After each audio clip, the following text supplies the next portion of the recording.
Here's a quick video for those of you looking at a 18-foot INTEX pool. I'm going to walk you through the type of modifications we did to set the pool on a hill, as well as the basic operation. And hopefully it'll help some of you who are debating whether you should or shouldn't do it. I can tell you we've been very happy, very pleased with it. I do fully expect maybe after 2 or 3 years we'll have to throw this one away and maybe install a new one, or maybe we'll get 5 years out of it, but for less than $500, well worth the investment. Have any questions? Post in the comments below and I'll try to respond. So this is the 18-foot INTEX pool that you can get at Walmart. Taking a quick video to show you how we set it up here. Also do a quick video of how to run the filter and the pump. Just opened it up for the spring. It's about 52 inches of swim depth. Works perfect for our kids. Some additions that we've done to it. Did get this ladder off of Amazon. It's done extremely well, easy to get in and out of. The pool width, the kids like it. And then in the winter when we put the cover on, it just with 2 screws comes out. Also did the Hayward filter conversion, so you can see the original INTEX filter to the right. Did it with a skimmer on the left, works much better. I'll take you around and show you that as well. There's a few people I think who were looking at different options for decks. Did a floating deck. Everything with this pool I did so that it could be removed in case the people who are buying our house didn't want it. The deck is removable, as is the pool. The pool's in its 2nd season. It's been doing extremely well. So far, no complaints. I did put foam pads underneath the pool to make it a lot more soft and comfortable, as well as put a granite base underneath it for the leveling. Did not put sand under it because it is on a hill. Water does run downhill. So you can see we did some landscaping rocks here to channel the water away. But because of that, wanted to make sure it had a really solid base. Also did a retaining wall. I know a lot of people had questions about retaining walls being done with a pool above it. One thing I can say about this retaining wall is most of the weight is not on the wall. Most of the weight is on the ground up here. The ground was just leveled, and really the wall is holding up the very end of the pool on a barrier surface. It does have a French drain along it, even though it doesn't need it because it is porous. And each of the legs of the pool are on concrete blocks. We'll walk around the side here. I'll show you the pool. Oh, one other thing to note, it is currently on an extension cord. Again, I had said I wanted the pool to be temporary, but if we wanted to run power out to the pool, we could. But being that the pump is so small, it's pretty easy to run off of an extension cord. So a couple of things going on with the filter here that I'll explain. The 2 hoses, clear hoses you see on the right are the outlets, the ones that are marked B. And then obviously you have the inlet with the skimmer. I left the original Hayward filter connection there on so that I could drain the pool.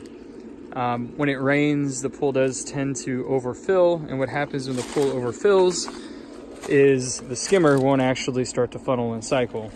So it's nice to keep the water level below the skimmer, because otherwise the water would get above and you wouldn't get that nice circulation through the pool.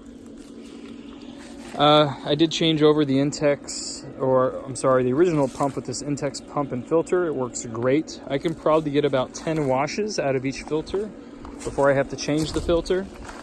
The filter is just a paper element that you can see there, and really serves its purpose, but don't need much more.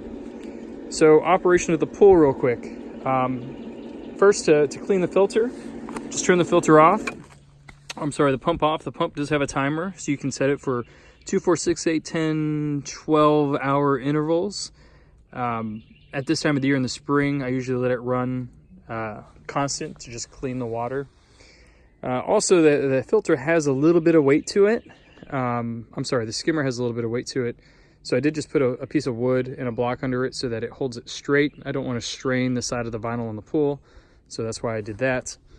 For the vacuum attachment, which I'll show you here in a second because I have the vacuum kind of sitting in there, I do have this for the vacuum attachment. It just sits inside of the filter housing and creates suction in which everything flows to the filter here. So I've turned the pump off. Next thing you'll want to do is close the valves. I have 2 manual plunger valves here. I've had them for over a year and they are doing great. What that does is it blocks the water from coming out of the filter housing because it is lower than the pool, so there's a lot of pressure. Next thing I do is relieve the air pressure from the filter, and then if you wanted to, there is another bleed off valve here, and then this guy just twists off. I'm going to set the phone here for a second while I do that. All right, so I just tapped it slightly. This ring comes off. With this off, there's no suction in there, and then you can just pull up on one end and it should pop right off. There we go. And you'll see all the gunk that's in there. So it is springtime, so it is pretty dirty. So I take that out, I rinse it off, and throw a new filter in there. Just for the sake of the video, I'll grab a new one. All right, put this new one here. So it's a B-type filter. Take that out of the housing. Sometimes if there's a lot of gunk in it, like there is right now, what I like to do is open the top valve and just flush that out. So you'll see what I'll do here. Just crack this open. Let that run for a few minutes. What that's doing is getting all the junk out of there.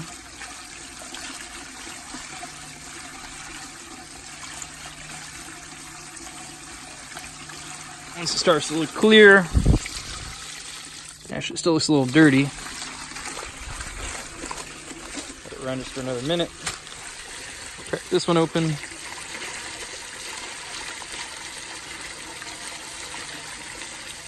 There it goes, looks pretty clear there.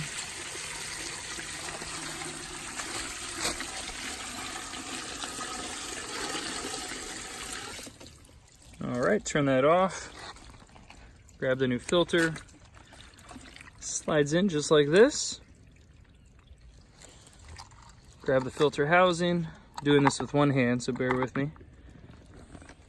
Push it on so that's got a nice seal around the O-ring. Pop the ring on here.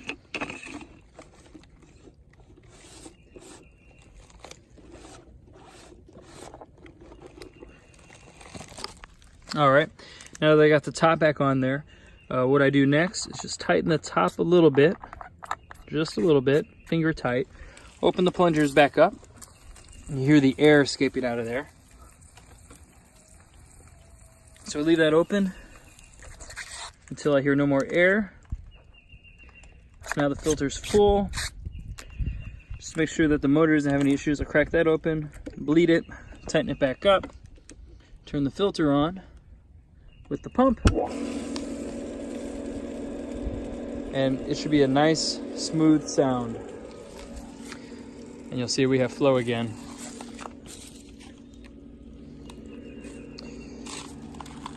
Just to show you this valve right here, this I use just as a drain if it's needed, if the water level gets too high, but really that's only after it's rained real heavy. Quick snapshot of the deck here. Like I said, it is on floating pillars. I did put a baby fence in. The baby fence can be removed when we're swimming, but overall been really happy with the pool.